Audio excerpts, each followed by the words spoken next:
Hi there, everyone. We're back on the stage with live coverage from E3 2008, where we're getting a live demo of Infamous. It's Sucker Punch's newest title for the PlayStation 3. I know everyone is dying to see more, so let's boot it up and get started. Jeremy?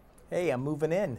Oh my God, I can't get rid of you. No, you can't. Nate, this is the first time that this game has really appeared at E3. Last year there was a small teaser trailer, but this is the first big debut. What can you tell us about Infamous? What is the game about? Where does it start, and where does it take you? Well, I think the game starts in a fashion that I'm super excited about. You put in the game, and you see this kind of pleasant city, and it says, press start to begin. You hit the start button, and the place just blows up. The city is just rocked by this huge explosion. Masonry gets flown everywhere. The camera cruises in on this crater of destruction, and in the center of this 6-block blast is one man who's unhurt. And the camera cruises in, and the player takes it from there. So they get to really experience this journey of kind of discovery of what it's like to have powers in this kind of mysterious urban landscape. Well, the powers are actually the thing that intrigues me most about the game so far. Some early comparisons have been made to a game like Prototype, which has a somewhat similar theme, but in this game it seems to be your powers are electrical. Is that the only power you have? Can you get more powers? And how would you compare it to something like Prototype? So our main character, Cole, he is exclusively an electrical hero, so all of his powers, of which there are many, all have an electrical vibe to them. And what's really, really cool about that is that we have kind of really focused on putting electricity integrated into the city itself. So we've rigged everything to conduct electricity, and he can pull electricity off the grid to kind of recharge a little bit. So we're trying to go very deep in the sandbox of how his powers relate to the world. How much of an open world game is this? Is it more linear than say something like a Grand Theft Auto, or is it of the same mold? It's pretty similar to Grand Theft Auto, but one key difference, and you can see it being played right now, is that you have the freedom to explore not just on the ground plane, but vertically as well. Cole can climb, and he can use all of the three-dimensional jungle gym of Empire City as like cover. So you have a huge amount of freedom in what you can do with regards to this play space. It's a pretty big departure from the Sly Cooper series. How long have you guys had this idea, and why not just make a brand new Sly instead of going into something like Infamous for the PS3 as the first project?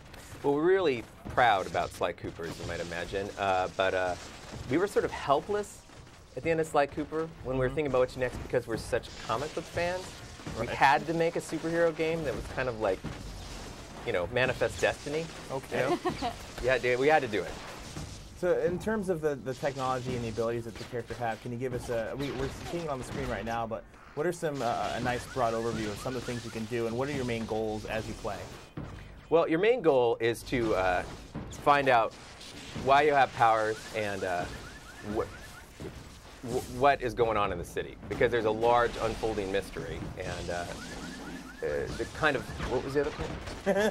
No, I got distracted by the explosions. The pretty light. What are your main goals from stage to stage in terms of the gameplay? Oh, okay. Well, the city has been taken over. After the blast, there was a quarantine and a plague, and most of the cops in the city were killed. So there's a power vacuum, and a lot of gangs have moved in. And so it's been carved up into sort of like little fiefdoms of these violent little gangs who abduct people off the streets and have put the place in a form of like martial law. Are you going to fight other superpowered characters? Oh, you know it. Boss battles? And... Oh, come on. We're making a superhero game. We are going to absolutely deliver on big, epic battles with powerful villains who are iconic. And we have, like you can see on the screen right now, he just found an enemy who has powers.